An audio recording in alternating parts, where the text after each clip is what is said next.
Good morning, everyone, and welcome. This is Joe Scarice, your co-host and co-founder of the Creative Birth Strategy Podcast and house here on Clubhouse every Sunday morning, 9 a.m. Eastern Standard Time, providing education, networking, and strategy. So let's get some people invited in here this morning. We're going to have another great discussion.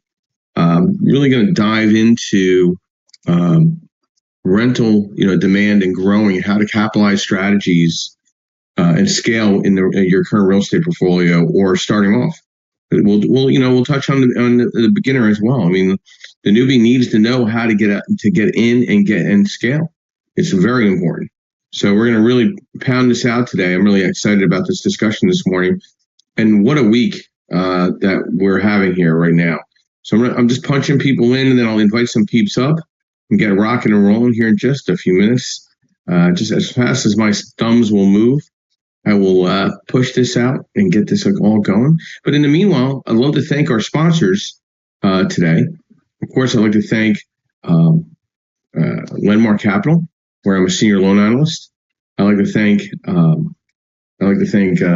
also MB Capital Solutions, where I'm a referral partner for unsecured business lines of credit.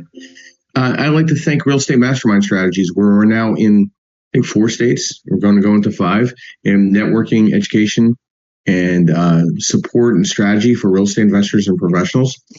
I'd like to thank also Mr. Yardell Perkins of Perkatech, who provides all our social media, architecture, podcasting, video work, all of it to provide the insight that we can do every week here on our podcast.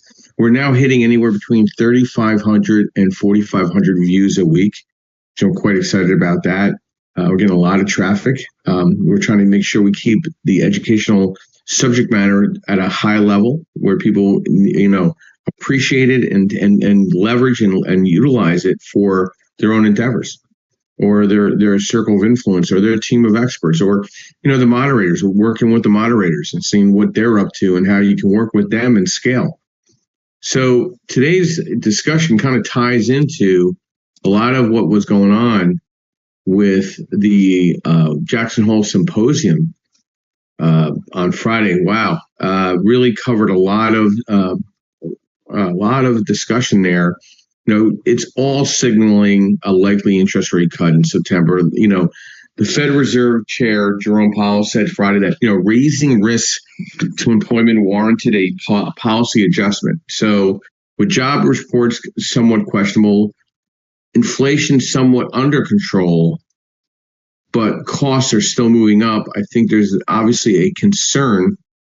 Finally, I don't know how many times he had to get hit in the head by Trump administration to let him know that we need to bring these rates down. But the irony is the rates leveled off at about 6.5 for the conventional side and dropped a full 3/4 of a point on the commercial side. So the base rate for the commercial rate was around 6.375. As of Friday morning, before the symposium announcement, the rates dropped to 5.75 base. So your DSCR rate starts at 5.75 instead of 6.375. Extremely significant in the non-QM space. And some other interesting announcements where now the overall mortgage industry, 12% of that industry is now non-QM from 8% last year. So big moves up in there. Another interesting article that I read through Shandon Economics, which caught my eye, was according to this last month's estimate, 84% of the units paid their full rent on time. 34 basis points increase from July. Why? Because they're not buying a house. They're going to stand still. They're going to stay renting. Just because the rates might come down a 1/4 point, which might not do anything to the market, always reacts the opposite of what the Fed does. But say we stay in the 6s. Think about this as a real estate professional. Logically, who is buying a property between September and December? And what does your fall market look like? It's primarily not a home buying market. It's kind of a soft, slow, And inventory is not suddenly going to change if the Fed drops the rate by a quarter point. That's just not going to happen. So I fully believe that this fourth quarter will be an unbelievable investor market in the DSCR fixed to rent, fixed to flip space. You're going to see more activity from an investor in this fourth quarter than probably the last 2 quarters combined. I'm already seeing an influx of inquiries just on Friday. I probably locked down 12 more DSCR loans and about another 12 BR strategies. That's a lot on a Friday in the summertime. So this summer has been a very interesting and volatile market. And to say the least, I think we're going to see way more activity coming up in the next bit going into September. But I mean, we still got another week left in August here, and it'll be very interesting to watch. And a couple other, articles that caught my eye this past week before we go into our subject. Let's see here, some market trends. Americans are holding on to major purchases, citing job uncertainty. I'd probably be concerned there. I'm also seeing new building inches up as a housing shortage persists.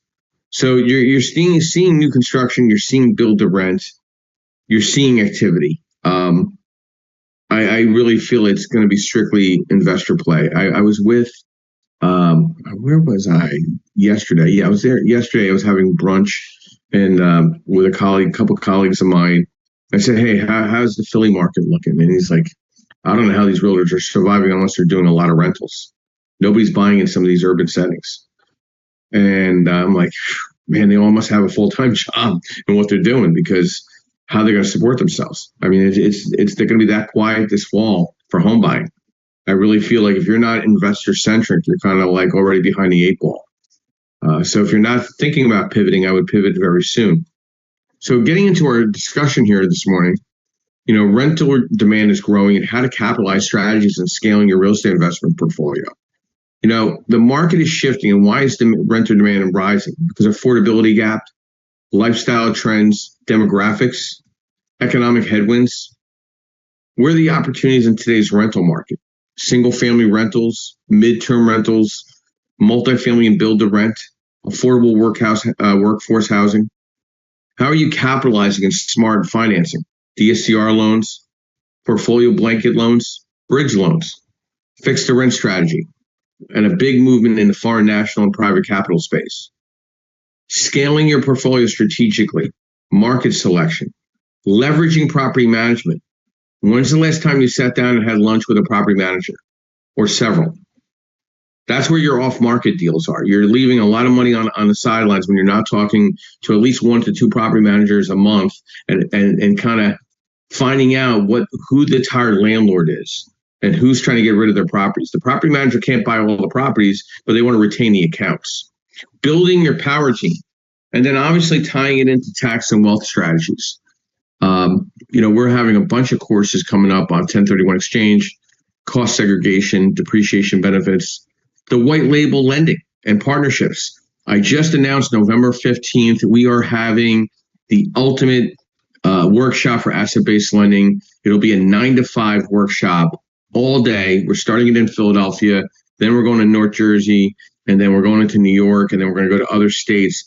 It's a full day of education covering all aspects to asset-based lending, white label marketing, rental loans, fixed to flip loans, portfolio rental loans, multifamily bridge, new construction fixed to rent, blanket loan programs, mixed use properties, short and midterm rentals, foreign national loans. Who should be attending that type of discussion? Mortgage brokers, private lenders, real estate investors, and agents ready to scale. It completely ties into our discussion this morning.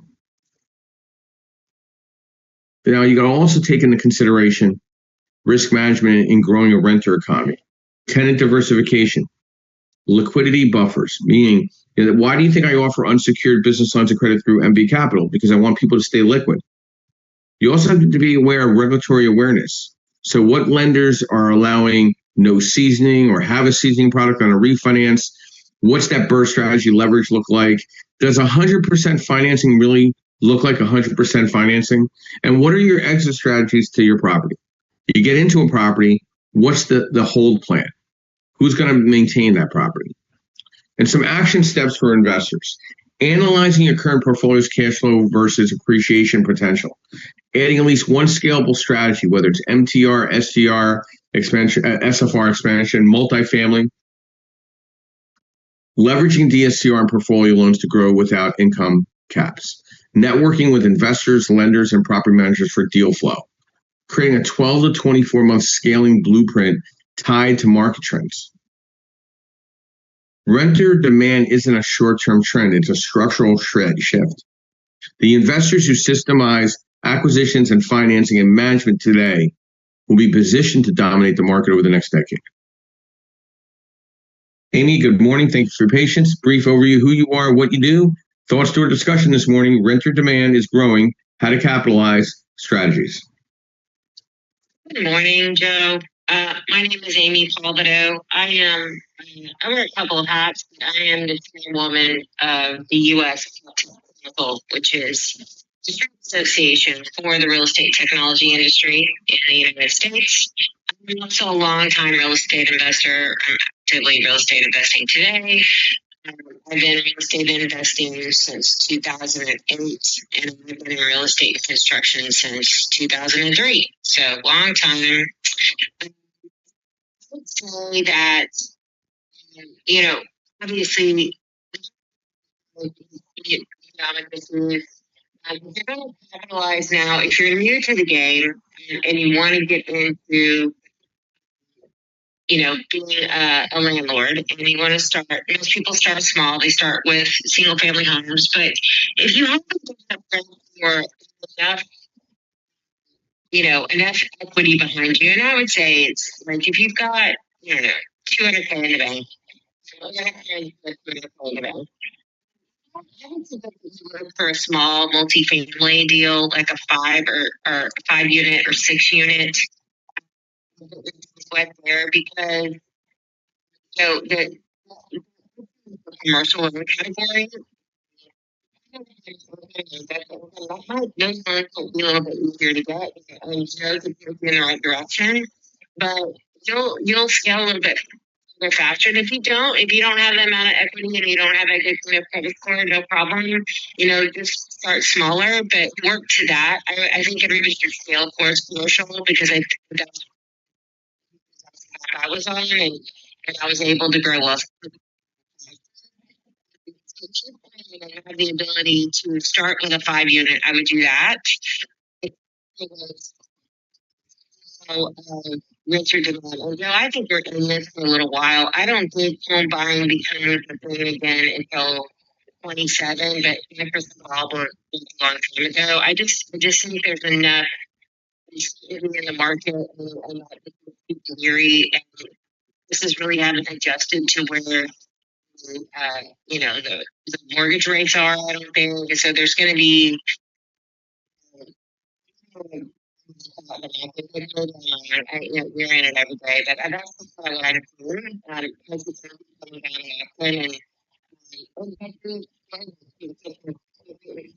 Reasonable. So I don't know where it ends up going, but if you're going to get into this game, a lot of education. You just can't walk in and be a landlord, knowing nothing one day and a landlord the next. There's a lot of education you need to get, so you're not violating a lot of laws. And if you don't want to violate laws, go get a property manager or a landlord.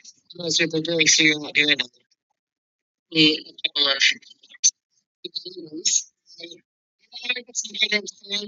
who now's the time to buy, and it's out there actively looking for properties. There are AI tools out there that can help you find properties if you're not using them today, and you can, I can point you in the direction of a lot of them, but it's a good time to be in the market for sure. Yeah, I do not see a home buying frenzy, at least for the next 12 to, somewhere in late 26 summer.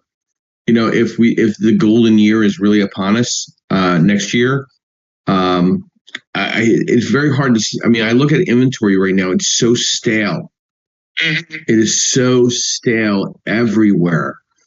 Where are people finding off market? They're leveraging AI.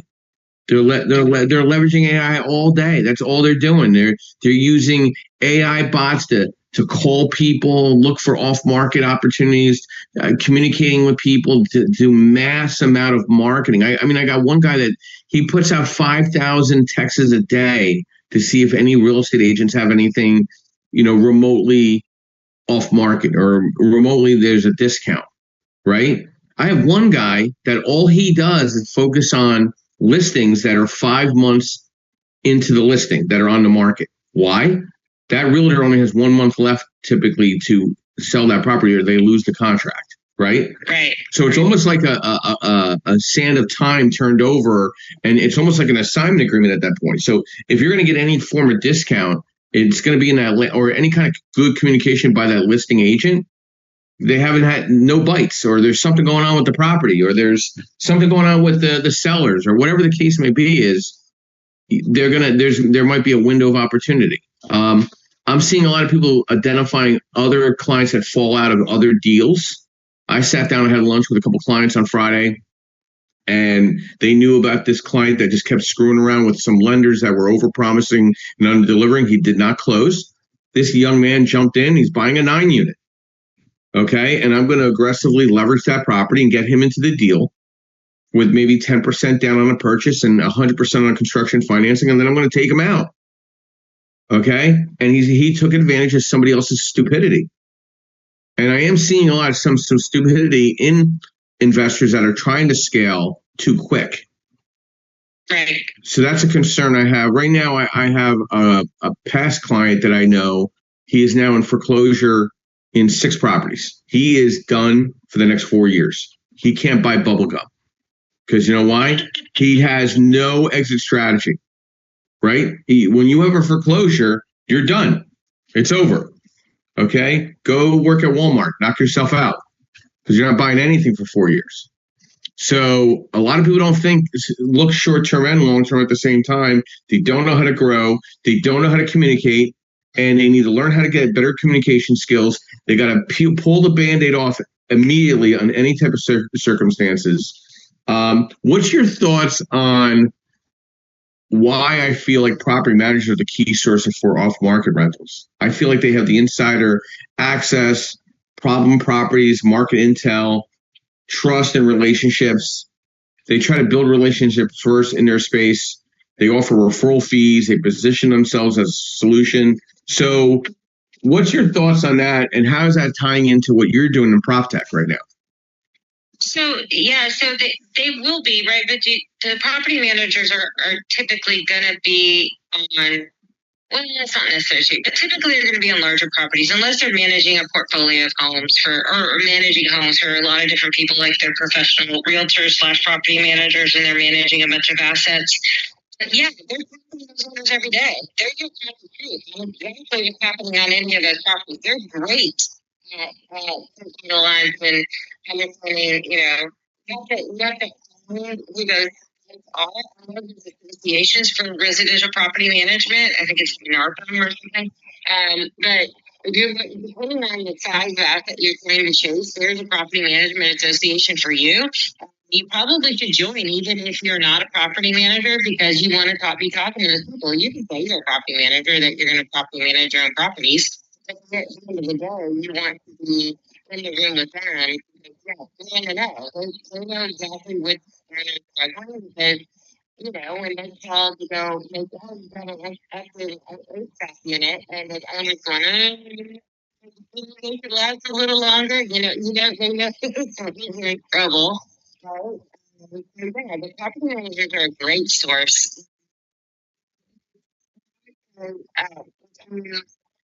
Probably you probably can figure out by loan maturities. I mean, there's a lot of data sources out there that can kind of tell you, especially on the small multifamily deals, those are commercial loans, right? So typically they're going to have IO periods for a couple of years, and then they're going to mature if they're bridge money, or if they're bought with a debt fund, they're going to mature. A lot of that information is public, right? So you can use PropStream or data source of your choice to figure out where those are. Those might be opportunities too, to pick up something that's coming against his loan maturity. Because if you're just a betting person, you're going to know that whatever the value of their property is probably what the loan value is right now. Because especially if they bought it, if it's coming due now, they bought it in 2020, 2021 at the height of the market, right? And all those values have come down. So they're and they're trying to figure out what they're going to do with themselves. There's going to be a lot of those. So same scenario with the listing on the 5 months. There's a lot of people coming up against the bell is tolling, and they're coming up against a loan maturity date that if they refi, they're going to have to buy into their refi, right? So a lot of those people are going to want to sell.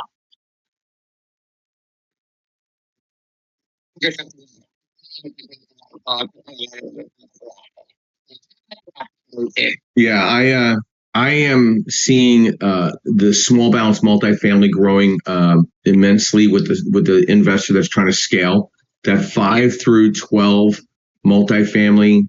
As long as they stay away from the mixed use piece component or can convert the mixed use to residential, that's going to stay very under the radar. And there's so much money for it right now with asset-based lenders like myself. I mean, I'd love to go find some 5 through 8 and take those deals down on the DSCR side.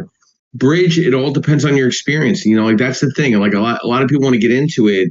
With multifamily, 5 plus units, you got to have at least, I think it's like 3 or 4 deals done, verified, and they will verify the work done and completed with ownership. So if you have to JV with somebody the first deal or two just to get to that experience level, you got to really know how much experience. Like when I ask somebody about how many rehabs completed in the last 4 years, it's not a kind of number. You need to know that number. It's not units. It's based on properties, and you can't use owner occupied. Okay, and then then the question is, how many flips have you completed in the last 4 years? Not kind of flipped. What have you flipped? It's a very straight question, a straight answer. And there's a lot of people that haven't been flipping much lately. Well, that's okay. It did make sense, right? That's okay. So, so how many burrs have you done, and how many rentals have you acquired in the last 4 years? Right. And if it's 0, you're going to have a problem in the multifamily space. And anything under 3 completed, non-verified, that you can't verify, you're going to have a problem. You might have to go in and partner with somebody, or it's going to have to be a creative way. But then once you have that tombstone, now you're in the driver's seat from an investor landlord, and property managers start talking to you. Yeah, I would say that. So if anybody's chasing that smaller multifamily game, please, please, please, please, please save yourself some heartache. As a part of your CapEx, you're going to technology those things out, because you probably cannot afford to have a property manager on site. Right? It's not going to pencil. You're going to have maintenance people coming and going. You're going to have yourself is probably going to be handling you're leasing it out. Maybe you're using a realtor to lease out some of the space, but no offense to all the realtors that are in, that gets really expensive. So you can't do a realtor to lease out every unit. So you'll be doing it yourself, which is totally fine. But there's so much technology now that where you can automate a lot of those processes where you're not wasting your time. And it's a perfect way to learn all the technology that's available. So if you're doing 5 to 12, just make sure you're budgeting, I would say $400 to $500 a unit per tenant. And that should get you pretty far along the way. And yes, that might sound like a lot of money, but if it's a part of your loan, like it's a little, easier to swallow. So especially when you're doing the upfront stuff. So, and by the way, segue, we'll be talking about that in the next room, Joe. We'll be talking about smart home technology. So there you go. Well, thank you, Amy. Appreciate your time this morning, and I look forward to having that here every Sunday follow-up. So that's great. There's some markets that I feel that have a lower barrier of entry, that are going to be very strong for the first time or active investor that's okay being an out-of-state landlord. 2025 going into 26. I'm going to give some of my predictions and thoughts. And this is based on affordability and some analysis I've done on lower home prices, maybe some creative entry strategies, maybe even fractional investing. Why these stand out? Because the median home prices, the average rents, the yields, the population growth, the remote worker programs, the affordable neighborhoods, making it especially appealing for newcomers. So number one in my space right now is Tulsa, Oklahoma. 2 and 3 are in Indiana. One is in Newcastle, right outside of Indianapolis, which I like Indianapolis. It's kind of a boring, slow city, but it's moving. Muncie, Indiana. Chattanooga, Tennessee, which I'll be at in September. Dayton, Ohio. Buffalo, New York. Buffalo is a sleeper town. I mean, I haven't been there in a bunch of years, but I do plan on being there, and in Albany coming up. Fort Wayne, Indiana. Pittsburgh, Pennsylvania. I'm out there once a month. Great market. Absolutely great market. San Antonio, Texas.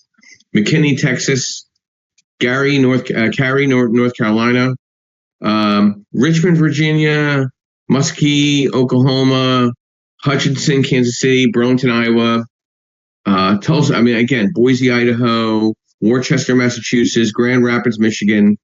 I like Louisville, Kentucky a lot. I like Elizabethtown and Bowling Green. I like Oklahoma City a lot. And I like certain areas in Louisiana right now. They're creeping up on me. Hammond, Slidell, and Lafayette. So these are some thoughts, and I could post it. If anybody needs this, I could send this out to anybody.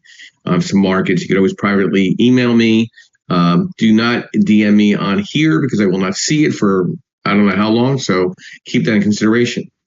Good morning, Travis. Welcome. Brief overview who you are, what you do, and why is there not enough meat on the tacos on your pictures right now? That's the concern I have this morning. Too many onions and not enough meat, I'm seeing. Well, the one to the right is okay. That one to the left, I think you're a little light. Yeah. Hey, it's not Worcester, man. Come on, it's Worcester. Yeah. I'm a North Jersey guy, so I barely speak English, so I come up with my own language as I go. You don't speak New England, that's for sure. Not at all. I wouldn't last a week up there. Yeah. Hold on a second. Neighbors' dogs are hearing me now. They're barking. So I gave you a lot of information to kind of take in different directions because of your property management. What's your thoughts on what we were discussing, Amy and I? Okay, so yeah, I've got thoughts on different things. Anyway, the first thought on your renter demand is growing. Well, I can tell you that, as we know, real estate's very local. And it depends on where you are. And I can say that right now in my neighborhoods, the demand is not growing. And, it normally slows down this time of year, but it's been more slow than normal. And it's on both sides, both sales and the leasing. So it really depends on where you are, what the demand is like. If you look at all the heat maps, you see that the Northeast is still killing it as far as home sales go. Things are moving quickly. I was up in New Hampshire for the month of July, and where I grew up is like the hottest real estate market in the country right now. And, I'm sure they're not having problems selling houses, but there is, at least where I am in the Houston area, the demand for rental properties or rentals has always been high. Houston historically was always 50% or more of the population rent. So it was always a good place for landlords to buy and hold properties, be it single family or multifamily. The thing that is really hampering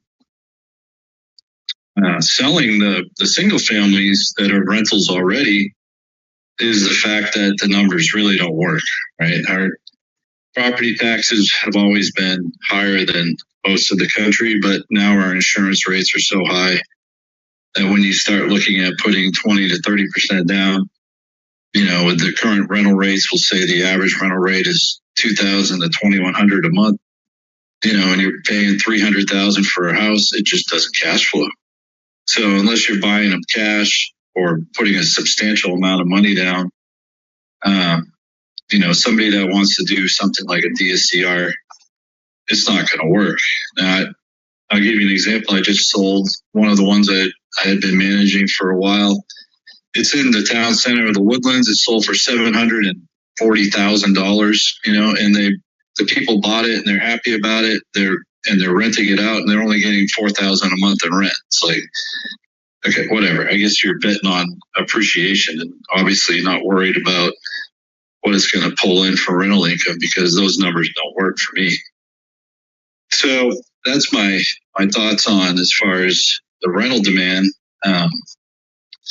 I'm curious to see what's going to happen with the Section 8 stuff, given that the Trump administration wants to limit how long people can get Section 8 money, which I'm sure there's a lot of landlords out there that aren't happy about the way that might go. But people like me who think that there's way too many people that are living off the Section 8 system for years, 20 plus years, their whole lives almost. I agree with the fact that it needs to be a temporary solution. So there's a few of my thoughts, besides the fact that you need to know how to pronounce Worcester. And what's going on with these tacos, man? I'm a little saddened with the one to the left. The right one it's balanced with good meat and cheese. But the left one, you got you got to use whatever you get, right? No, I get it. I get it. But Travis. And a side note, Section 8 was set up for a temporary environment. It was never set up for the long term. And I feel like there's a lot of fraud that they got to clean up first, and then reset the clock on it. That's what I think. What they're trying to do. They're going to contract it a little bit and then expand it back out hopefully in the right way. I mean, they're never going to get complete control of the fraud. I mean, people just are devious in that space. But for the landlord, that's not going to be the holy grail of renting anymore. And, the B-class neighborhood is going to be the neighborhoods of people that can't buy a house right now or for the next immediate future. But they're going to treat whatever rental they have like their home. And they're going to stay longer. And they're going to hopefully treat the property. And maybe the likelihood of those individuals might buy the property from the landlord in time, whether on an option or when the landlord calls it a day for the most part. But I mean, Houston might be a very unique market where, like, I'm seeing numbers in the Midwest, like Louisville, Kentucky. I'm seeing Chattanooga, Knoxville, Oklahoma City, Tulsa, even St. Louis, which is surprising, more in the community, the outside community. Madison, Wisconsin, Milwaukee, Wisconsin. These are markets that are doing very well in the rental space. Now, again, they all come with their problems. Albany, New York is doing quite well, considering that it's in New York, but it kind of falls more in a magistratal law environment. So I feel like where the landlord-tenant laws are a little more balanced. I mean, are they balanced in Houston? I mean, or is it favorable? No, that's the problem. That's another problem. Well, it's not a problem if you're a landlord, right? And I think it's fair too, because in Texas, the landlord-tenant laws definitely favor the landlord. But if you're paying your rent on time, and you're not violating the lease, then you shouldn't have any issues. There's certain things that the landlord has to fix that they have to do within, they say, is 7 days. Somebody has to start working on it. Anything that affects the health and safety of a normal individual, not somebody who's hyperallergic to stuff or whatever. You got to work on it within 7 days. So, I mean, I think that the laws in Texas are fair, as long as people know what's going on. But then again, that's like Amy had said. If you're going to be a landlord, you should know the law, and it's pretty easy to find out. You just go read it. But I don't know what the other parts of the country are like. Right now, I'm over in Mobile, and the real estate market here was chugging along pretty well, and it seemed to have slowed down here too. And this is a little different area over here where property taxes are very low. Yeah. And insurance is, pretty reasonable. It's not killing people like in Texas right now. So But the city itself has always been a little slow, right? It's kind of like some of these other cities you mentioned, more of your working class cities, where it seems like that's the trend, right? So when all the big markets start to slow down, people start looking in these tertiary markets, right? Like these smaller cities that are worker class cities, and all the money starts flowing to those cities. And that's where we are right now, I think, again. And at some point it'll shift back. It always does, right? It's all a cycle. It'll go back to the bigger cities like Miami and Tampa and everything. But right now, the money's moving towards the smaller cities. And you can sell properties with tenants in them in areas where the numbers make sense. And it's really simple. I did it here last year. I remodeled the house. I put a tenant in it, stuck it on the market for $90,000. I mean, it's not a ton of money, but the numbers made sense, and I still made a profit, and I sold it within like 2 weeks. It was really quick. So the investors are out there, and this time of year is an investor market. Oh, absolutely. This is when I would buy. 110%. This is going to be, it's going to be a vulture quarter. I mean, they are going to be out with their claws. I mean, I'm surprised about where you are in Alabama because the barrier of entry is so good there. But it doesn't come up on any of my numbers, by the way.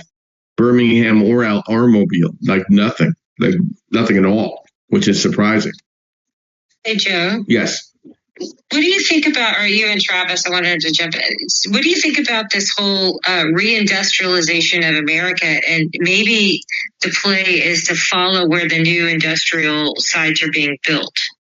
Like, should that be like back in the day? It was like, and this was like 10 or 15 years ago. You would look where the new banks were being built because you were just borrowing the knowledge of those real estate teams because they knew where the population growth was, and you just followed the banks basically. But now banks don't establish chains anymore. So what do you think about it's follow where the industrial sites are being built? Do you think that's a play, or? Well, you got to follow the high tech manufacturing and advanced industries. Yeah. Okay. You got to look at, where is nearshoring and supply chain resilience, right? Right. And then your space, next gen and AI powered factories. I mean, Travis, how AI powered how advanced is Mobile right now compared to Houston, or vice versa? Oh, it's not very advanced over here. There's very few tech type companies. It's mostly, manufacturing, and I don't even know what the other thing is. There's shipbuilding. There's a small port here. So that was the whole reason why we came here. Gosh, it was 20 years ago, because Airbus was going to build their manufacturing facility over here at Brookley Field. They were going to build jets for the Air Force, and that was going to bring a big influx of jobs, mostly blue collar jobs, to the area. Airbus does assemble their jets over here now, but it was nothing like they were planning on doing. But like what Amy's saying, I think that's really smart to follow that stuff around, and you got to know who your tenant is, right? So if it's manufacturing jobs, it's a blue collar job. Okay, so you're looking at starter homes or apartments or something, not the move up buyer, the move up tenant. Yeah, I'm looking at some numbers based on what Amy just said, and Travis. I mean, there's got to be markers to incentivize people to come into these markets. Like, I can give you a great example. Like, Philadelphia has nothing to draw people back to the Navy Yard for retail, for office retail. They're all bailing out, and I don't see residential renaissance happening down there because they have all the wrong people doing it. They don't have a grocer down there. Restaurants are floundering. And then you don't even have a co-working space down there. So like you need a marker to draw people. And if there's no marker to draw people back in to a market, then it's going to get stale. It's going to be a rental market. And that type of rental is going to be questionable. It might go more toward affordable housing, and your market rent might be becoming your affordable housing. I mean, is that what might be happening in Mobile? It's just stale. Well, no, actually, Mobile is getting better. So it's the opposite, and a lot of it is having to do with they're doing the opposite of what you just said is happening in Philly. They're really revitalizing the downtown. They put in is one of those co-working spaces like you just mentioned, and so there's a lot of investment happening in the downtown area, and that's what's helping the city transform. So they're getting a little bit better class of people, I guess you would say, that are moving to the area now because they're attracting better workers because there are some better jobs. But historically, it's been either military or manufacturing, but it's starting to shift a little bit. Yeah. Good stuff. I appreciate Travis. Keep working on those tacos as we progress in our carnivore ways. Felix, long time no talk to. Good morning. Welcome. Brief overview who you are, what you do, and thoughts to renter demand is growing, how to capitalize on strategies, and how does this tie back to your thoughts to Baltimore and the greater Baltimore market right now? Felix Buchanan Senior, Grand Rising, everybody. Buchanan Biz Enterprises, the J-Lick Group. I'm a team leader of the Keller Williams Legacy team. Rentals has been something that I always dealt with. I started out even as a realtor dealing with voucher holders, dealing with rental clients. I agree with everything that I do property management where we are going to be the ones that have that inside information to the owners.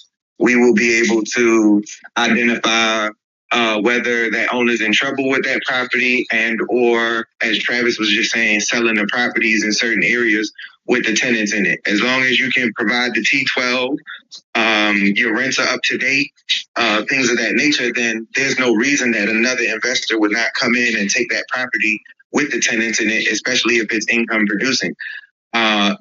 Either having voucher holders in it, you can rent out traveling nurses.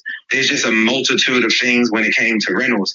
To be honest, when I first started my real estate career, I sold more rentals than I did regular properties because when I joined Keller Williams, then it was, I already owned my own property management company. So I didn't have to share that income with Keller Williams. So every tenant that I put in, if it was me dealing with the landlord that I'm just tenant placement, I get 100% of the rent as far as return from fee paid. But if I manage the property, then I get 50% of the rent and then 10% a month.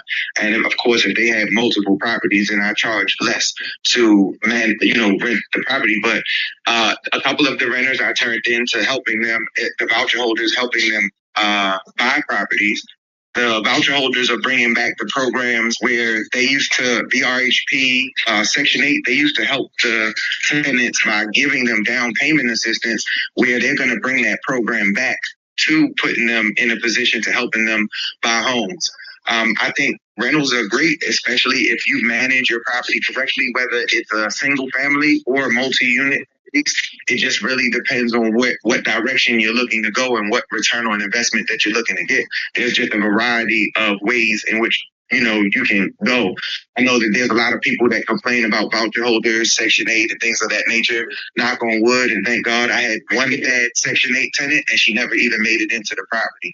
I do believe through screening, I don't just use the system and say that the system says, oh, well, they have bad credit. I had a dude that had a 435 credit score. He had 13 charges, and he's one of my top 3 tenants. When he left, he even had a dog for 6 months. We only had to wipe down a counter.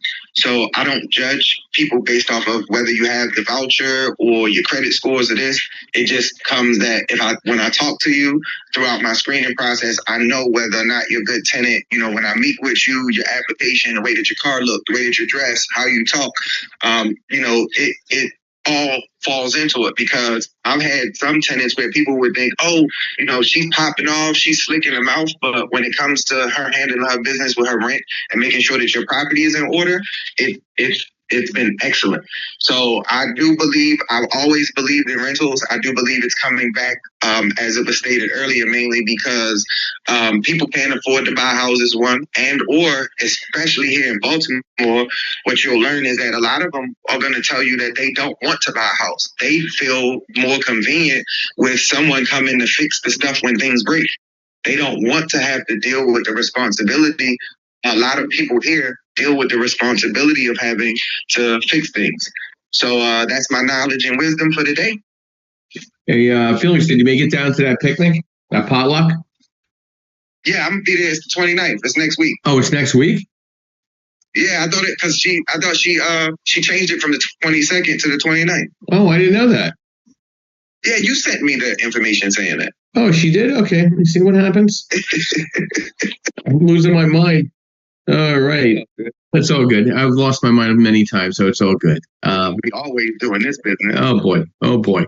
So, Felix, Amy, and Travis came up with something. I'm going to give something for Stephen to chew on. Pivoting as a real estate agent in quarter 2025 means adapting to the end of the year market cycle and the current macro trends, rates, inventory, affordability, and preparing strategically for 2026. And I'm going to give kind of a breakdown of thoughts of how maybe a real estate agent should look at adjusting a little bit, just refocusing a little bit, right? Reframing the marketing and messaging, leveraging that year-end mindset, highlighting also tax benefits. For the investor, they might have to buy something to get additional write-off, right? And using and leveraging data-driven insights. Doubling down on investors and landlords. Teaming up with maybe some more property managers, right? Investor-friendly pitch, landlord tools, off-market outreach. Positioning yourself as a connector for the distressed or motivated seller who wants liquidity before year end, right? Leveraging maybe midterm and short-term rentals that the market justifies. Getting a better understanding of debt service coverage ratio and debt service financing. Like, do you really understand debt service financing? And if you don't, we should have that class in your market that's linked above. Sharpening your lead generation, holiday networking, expired listings, relocation and job market. Talking to HR departments, partnering with relocation companies. Adjusting to the seasonal buyer psychology. Motivated buyers, creative financing, highlighting value plays, pushing affordability angles, smaller markets, condo townhomes, fixer-uppers, or rent-to-own strategies. Preparing for the quarter 1 2026 momentum. Pipeline building. What's your playbook look like? And database nurturing. Like, I'm looking at a whole new level of database mining in quarter 4. In very specific markets, especially the markets where I'm hosting events. Connecticut, Delaware, PA, Lehigh Valley, Philadelphia, South and North Jersey, soon to be New York State.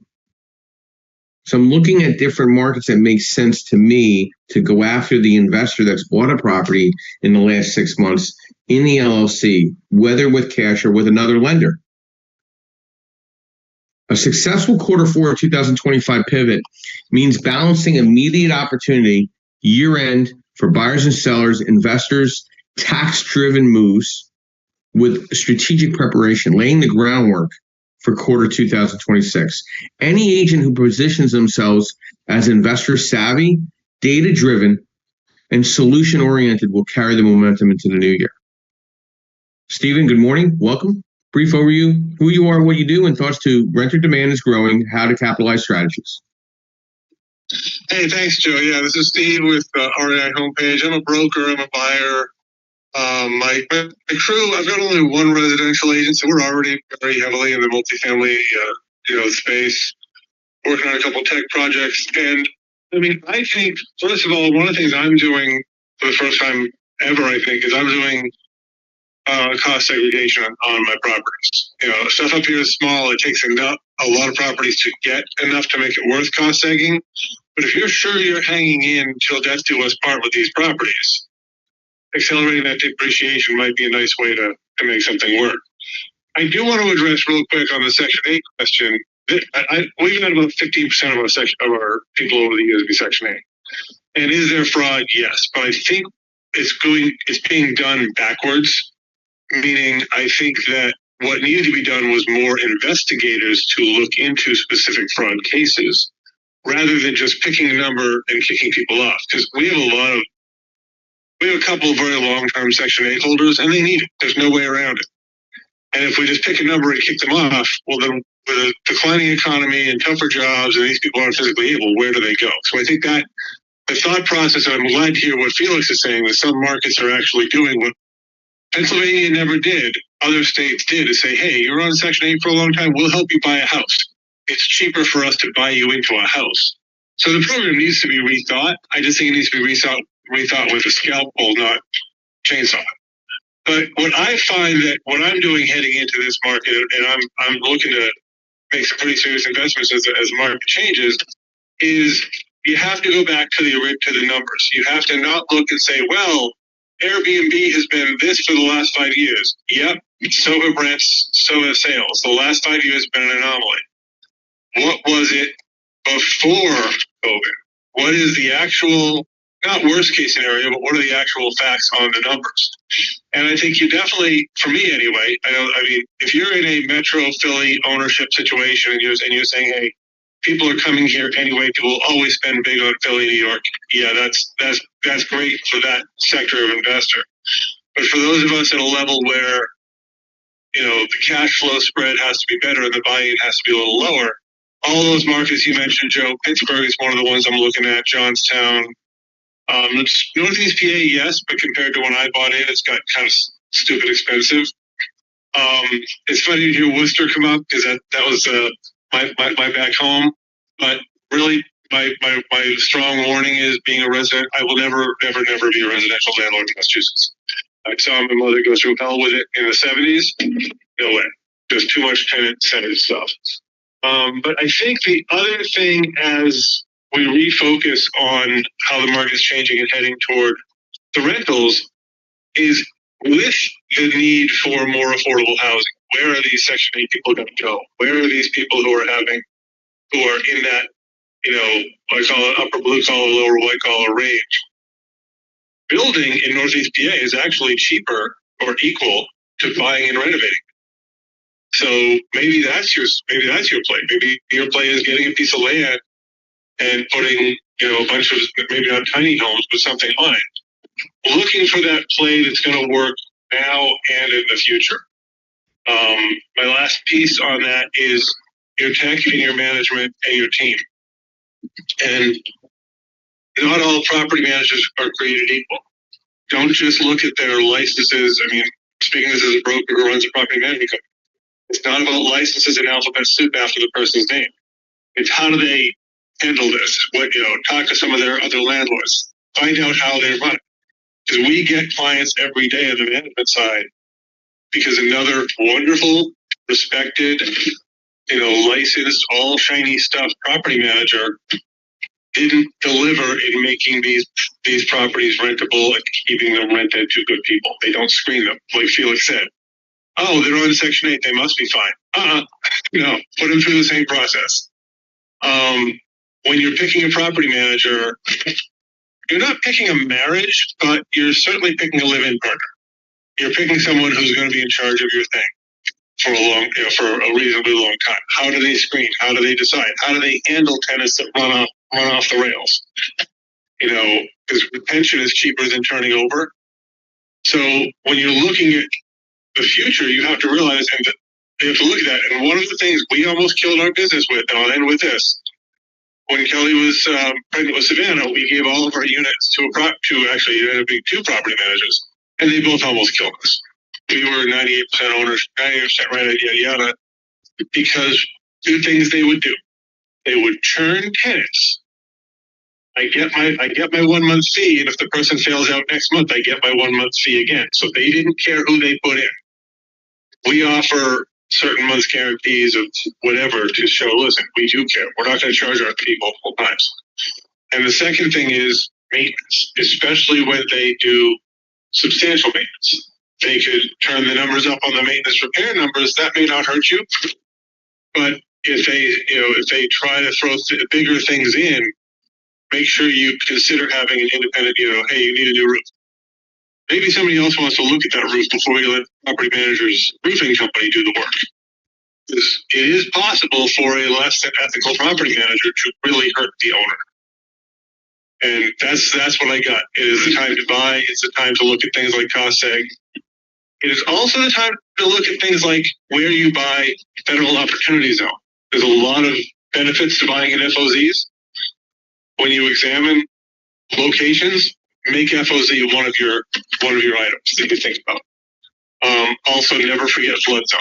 I know that was more than I expected to say, but hope it helped, guys. Thank you. Thanks, Steve. As always. A couple final thoughts to this overview between some great moderators this morning. I want to thank everybody. And if you haven't reached out to any of these moderators, you're just missing out from a growing team of experts. As I see Section 8 reset in 26, you're going to most likely see a lot of landlord decisions that are going to affect, on income limits and fair market rents and payment standards and policies, right? So you're really going to have to really take a look at, does it make sense for you, or does it make sense for you to kind of work the open market? In short, 26 is shaping up to bring modest increases in income thresholds and potentially higher rent ceilings in top markets, but also seriously policy uncertainty that could reshape how Section 8 functions for landlords and investors is going to happen. It's going to be, what is that risk model going to look like for you, right? And it is landlord friendly, like that eviction process and speed and rent control and rent increases and security deposits and fees and property rights and regulation. How important is this, right? It's very important. Cash flow for the investors, appreciation for the investors. For out-of-state investors, absolutely critical, because if you're not local, managing a tenant-friendly state becomes even harder. A landlord-friendly state will lower your operational risk and protect your cash flow, especially in downturns. Tenant-friendly states can still be profitable if demand and appreciation or rent growth outweighs the risk, but you'll need stronger property management and more reserves. You're going to need more dry powder. It's just going to be a common thing that happens here, because you got to watch where the jobs are moving to. If there's not a big job movement there, now you're falling more into affordable housing, because that might be your only tenant base, right? So as a landlord, you got to think all this through. As a real estate agent, you need to understand this if you're going to be that unicorn real estate agent for your clients, which is the investor, right? Fourth quarter, it's going to be all investors. I just don't foresee home buyers coming off the market just because of quarter rate difference in the rate. There's no inventory and everything's inflated. Everything's inflamed in value. Nothing makes sense right now for the consumer, but the investor is seeing, cracks in the surface for themselves and taking advantage of desperation. And that's where I see a big opportunity for the investor professional in real estate taking advantage of growing renter demand. I see build to rent more common than ever before, having discussions. I don't see the individuals selling these properties that are new construction. They're holding their new construction. The values are coming in, and they're finding good tenants to justify the reason why to hold them. And the towns are allowing them to do certain things to make it friendly for them to potentially sell down the road, but hold them as a rental for the time being. I'd be cautious about mixed use. If you're not an active real estate investor, that storefront or that commercial piece to a residential property, it's definitely different in pricing and rates and leverage and consideration. From a rehab perspective, the three most important questions as a real estate investor when you're putting together a BRRRR strategy based on leverage and pricing, you're looking at right now, the three most important questions: how many flips have you completed in the last 4 years? How many rehabs for rental have you completed in the last 4 years? And how many rentals have you acquired in the last 4 years? That's going to tie into rate, leverage, and the exit strategy for you and what that looks like. Right now, DSCR rates dropped. The base rate coupon rates dropped to 5.75, which is extremely aggressive. And your bridge money has dropped to 8.99. Starts there. Okay, so look at the opportunities that speak for themselves. Thank you to our sponsors, Lenmark, where I'm a senior loan analyst, MB Capital, where I'm a referral partner for unsecured business lines of credit, Perkatech, Mr. Euro Perkins, who does all our back office administration for our social media, our podcast. We're now hovering past 130 episodes. We're getting about 3,000 to 4,000 views a week. I want to thank Real Estate Mastermind Strategies, where we have events in Pennsylvania, New Jersey, Connecticut, Delaware, soon to be New York State. I just think there's a great opportunity of synergy here. Your moderators were fantastic today. You should be reaching out to them. I think there's a unique opportunity as a real estate professional right now to take advantage of understanding real estate investment. I mean, there's just not a better time in this space. Also, this ultimate white label asset-based lending workshop that we're rolling out, I'm very excited about it. It's a full day, 9 to 5. We're going to go cover it all. So the class I'm teaching right now only covers certain pieces. This class goes all day into the discussion. We will be taking this nationwide. It'll be primarily Saturday day workshops. If you're interested in collaborating on one in the immediate future, let me know. We're going to be putting this through a trademarking process as well. So I want to thank everybody this morning. Go to Amy's room after this to follow, which is another great Rewired in AI. But my quote this morning, there's nothing stronger than a broken man rebuilding himself. Shiha Lal. Everybody have a blessed Sunday morning. I'll see you next week, 9 a.m. and for another educational piece on the Creative Birth Strategies podcast. Thank you, and I will be ending the room in the next 30 seconds. Have a great day. Have a blessed Sunday, everyone.